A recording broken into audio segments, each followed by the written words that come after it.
Assalamualaikum dan salam sejahtera. Selamat datang ke dalam channel ini. Sebelum mula, sila tekan subscribe dan aktifkan butang loceng agar anda sentiasa mendapat info terbaru dan panas daripada channel ini. Terima kasih.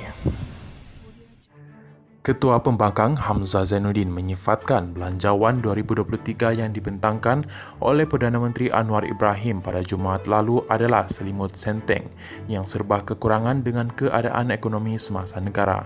Dalam ucapan perbahasan Belanjawan dengan topik kewawasan kemakmuran bersama di Dewan Rakyat, dia menyentuh beberapa isu seperti kos sara hidup rakyat, membasmi miskin tegar, pengeluaran kumpulan wang simpanan pekerja KWSP secara bersasar, peruntukan dana kepada ahli parlimen dan mempersoalkan strategi kerajaan untuk mengotakkan janji dalam pembentangan belanjawan tersebut.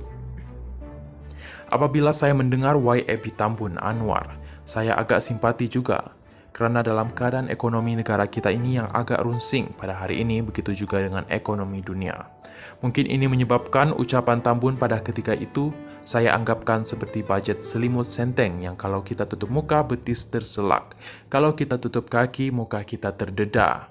Artinya, banyak dalam belanjawan tu kurang dalam menentukan masa depan kita kerana sepatutnya belanjawan ini sesuatu yang boleh melonjakkan pertumbuhan dalam ekonomi negara, kata Hamzah Zainuddin. Hamzah turut menyentuh iltizam Anwar untuk menoktakan isu miskin tegar pada tahun ini dengan mempersoalkan strategi tersebut memandangkan objektif itu perlu dicapai dalam masa yang berbaki 9 bulan. Apabila YB Tambun menjelaskan tentang untuk menoktakan kemiskinan dalam tahun ini juga saya ucapkan syabas dan tanya kita beri tepukan. Ini menunjukkan beliau betul-betul simpati kemiskinan tegar. Tapi biarlah kita boleh capai sebab kita hanya tinggal lebih kurang 9 bulan. Saya rasa tukar sikit ayat, bukan noktakan tapi kurangkan kemiskinan sifar sebab tak ada strategi katanya.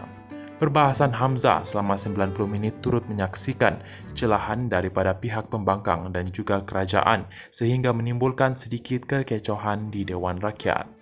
Kekecohan itu timbul apabila Howard Lee, Pakatan Harapan Ipoh Timur bangun untuk mencela perbahasan Hamzah namun ia tidak diendahkan sehingga membuat beberapa ahli parlimen PN tidak berpuas hati terhadap Lee yang berdegil untuk mendapat izin mencela. Insiden itu mendorong kepada Syahidan Kasim Pian Arau bangun dan mendakwa Lee hanya berhasrat untuk mengganggu perbahasan Hamzah. Lee turut mempersoalkan sama ada Syahidan boleh membaca perkara di dalam kepala otaknya. Syahidan kemudian membalas, kepala otak kau bodoh. Bagaimanapun, Johari kemudiannya mententeramkan pertengkaran tersebut sambil meminta Lee duduk. Hamzah kemudian meneruskan perbahasannya dengan secara halus menyindir inisiatif pendapatan rakyat yang dilancarkan semalam oleh Menteri Ekonomi Rafizi Ramli. Hamzah mendakwa Rafizi menggunakan pakai semula formula dari bekas Menteri Perdagangan Antarabangsa dan Industri Mustafa Muhammad dari Perikatan Nasional. Kita duduk bincanglah tahu betapa hebat formula pandan Rafizi akhirnya terima formula kita. Ini kepentingan negara, jangan nak angkuh sangatlah, yang lain-lain nak ikut pun tak salah katanya. Terima kasih kerana menonton.